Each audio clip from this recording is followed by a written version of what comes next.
Anda masih menyaksikan Breaking News Kompas TV terkait dengan sidang putusan dari Dewas KPK terhadap Firly Bahuri. Setelah pekan lalu mangkir, hari ini polisi kembali memeriksa Ketua Nonaktif KPK, Firly Bahuri. Firly diperiksa sebagai tersangka dugaan pemerasan terhadap mantan Mentan Syahrul Yassin Limpo.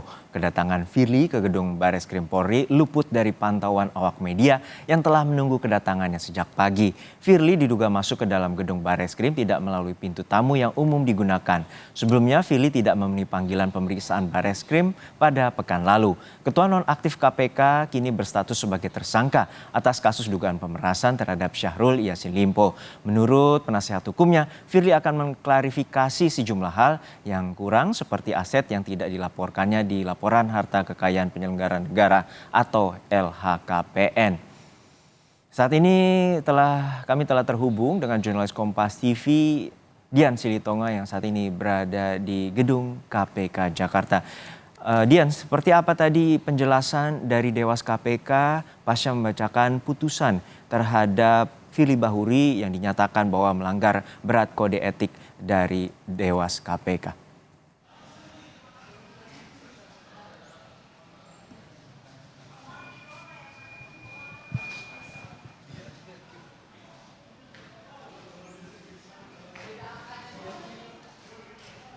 Dian, bisa mendengar suara saya?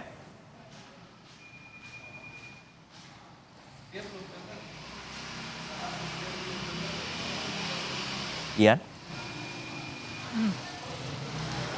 Juno, Juno, informasinya pagi tadi Firly Bahuri ini sudah tiba di Bareskrim Mabes Polri tentu saja untuk menjalani pemeriksaan sebagai tersangka untuk ketiga kalinya. Karena seperti yang kita tahu, Firly sudah diperiksa sebagai tersangka 3 kali, pertama 1 Desember, kedua 6 Desember, dan ketiga hari ini. Nah, tadi sudah Anda sampaikan juga bahwa pemeriksaan Firly hari ini di Bareskrim Mabes Polri untuk menjelaskan terkait dengan seluruh kepemilikan harta bendanya. Dan termasuk juga kepemilikan harta benda istri, anak, dan juga keluarga. Karena memang selama proses penyidikan, penyidik kemudian menemukan fakta bahwa ada aset atau harta benda lain Firly yang tidak dilaporkan di LHKPN. Tadi kuasa hukumnya menyatakan bahwa Firly hari ini siap untuk menjelaskan keterangan yang diperlukan. Artinya bersedia untuk bersikap kooperatif, sehingga tadi kuasa hukum Firly juga optimistis bahwa hari ini Firly tidak ditahan. Tapi kita akan lihat nanti apa langkah yang akan dilakukan penyidik terhadap Firly Bahuri.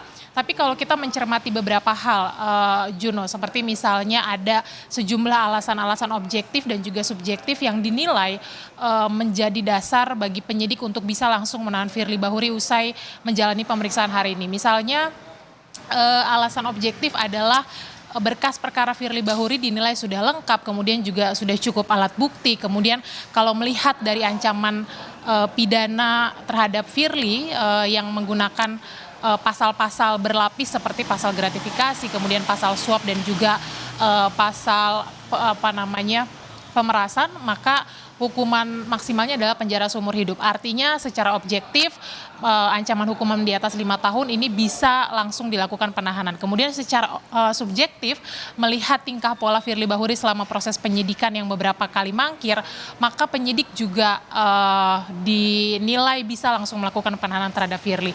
Kita akan cermati nanti pukul berapa Firly selesai diperiksa dan kemudian apakah Firly akan langsung ditahan atau tidak. Juno.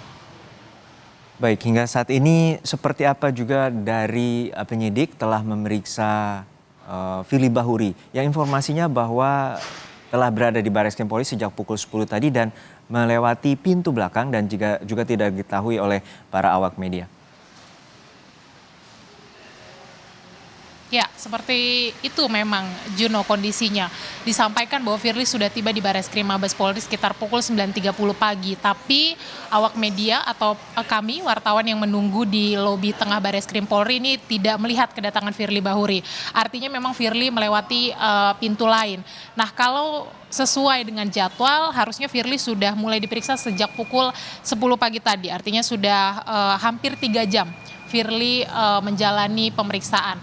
Nah, kalau sesuai yang disampaikan oleh penyidik, keterangan Firly hari ini diperlukan untuk menjelaskan tadi sudah saya sampaikan terkait dengan harta benda dan juga aset yang memang diduga tidak dilaporkan dalam LHKPN. Hal itu juga tadi sudah diakui oleh kuasa hukum dari Firly Bahuri bahwa benar ada aset milik Firly yang memang belum dimasukkan dalam LHKPN. Alasannya adalah karena masih dalam proses jual beli dan juga masih terkendala undang-undang. Nah, kita akan pantau bersama aset apa yang dimaksud, apakah betul satu unit apartemen yang beberapa waktu lalu juga sudah digeledah KPK atau mungkin ada aset lain. Karena dari informasi yang kami terima, aset dan harta benda yang dipermasalahkan oleh penyidik Polda Metro Jaya adalah aset milik Firly dalam kurun waktu 2021 hingga 2022. Kita nantikan perkembangannya seperti apa, Juno, apakah nanti ketika Firly selesai diperiksa akan melewati pintu yang memang biasa dilewati oleh para tamu atau akses umum yang saat ini sedang dijaga oleh wartawan, yakni di lobi tengah Bareskrim Mabes Polri.